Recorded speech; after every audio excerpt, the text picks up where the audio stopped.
साथियों, आइए मेरे इस YouTube चैनल यूनिक स्टडी में आप सभी का हार्दिक हार्दिक अभिनंदन। आज पढ़ेंगे द्विगु समास।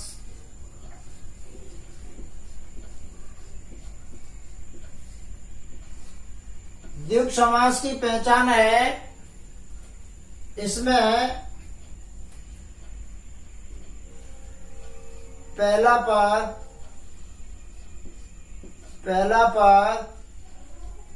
संख्यावाची होता है। पहला पद संख्यावाची होता है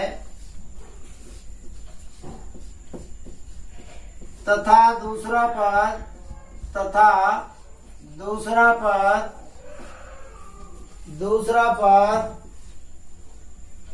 प्रधान होता है। दूसरा पद प्रधान होता है। समास विग्रह करने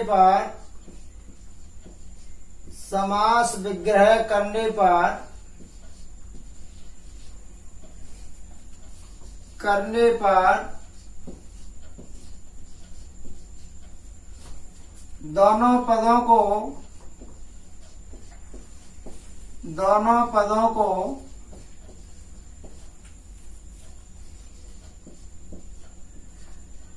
बहुवचन में लिखकर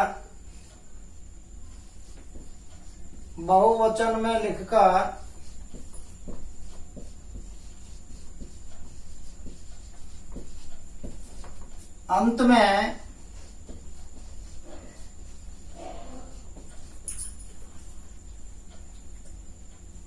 समूह शब्द जोड़ दिया जाता है। अंत में समूह शब्द जोड़ दिया जाता है।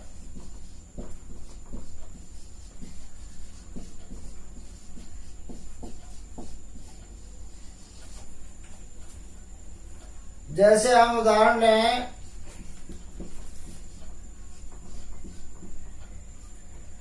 के माध्यम से समझेंगे। जैसे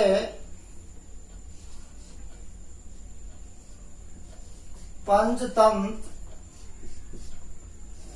इसमें पहला पद संख्यावाची है। इस पहले पद से ही पहचान लेते हैं।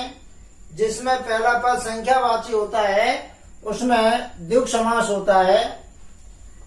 पहला पद पंच है, दूसरा पद तंत्र है, तो पहले पद में संख्यावाची होने के कारण इसका समास विग्रह करने पर आता है। पहले पद को और दूसरे पद को बहुवचन में लिख लेते हैं। जैसे पंचानाम,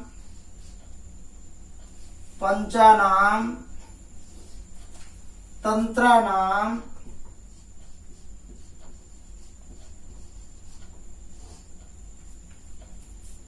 या हम इसको इस तरह भी लिख सकते हैं। पंचमेश होता है 5, तो 5 तंत्रों का समूह, 5 तंत्रों का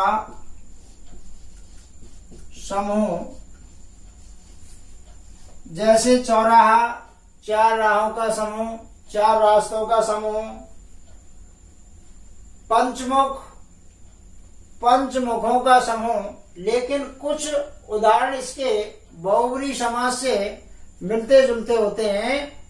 और अगर ऑप्शन में आपके लिए पंचमुख आ जाए तो उसमें हमें ये देखना है, अगर द्विगु समास है किसी ऑप्शन में और एक में बहुब्रीहि समास है तो बहुब्रीहि समास को प्रधानता दी जाती है।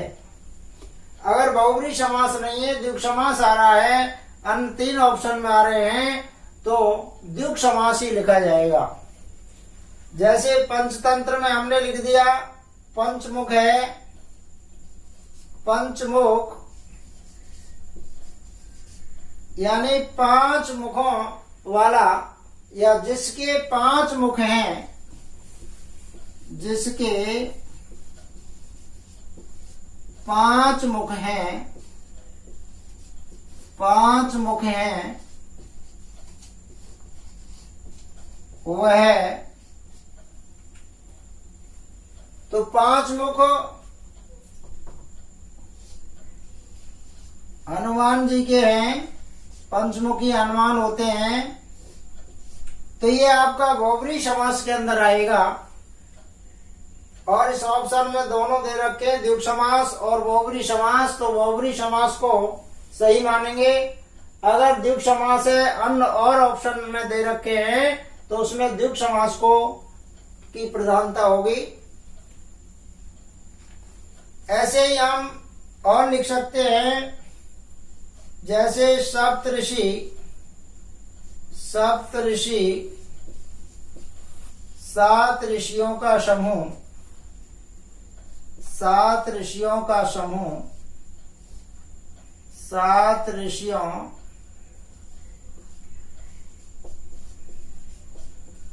का समूह, इस तरह इसका समास विग्रह किया जाता है। आप चाहें तो इसका स्क्रीनशॉट ले सकते हैं।